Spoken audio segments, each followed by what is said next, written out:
নমস্কাৰ, মোৰ মায়ে এতিয়া ৰৌ মাছ কাটিব।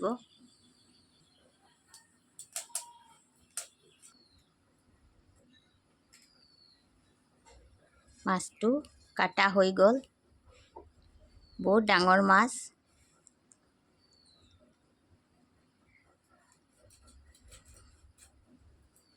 ভাল লাগিলে আপোনালোকে লাইক, শ্বেয়াৰ আৰু ছাবস্ক্ৰাইব কৰিব।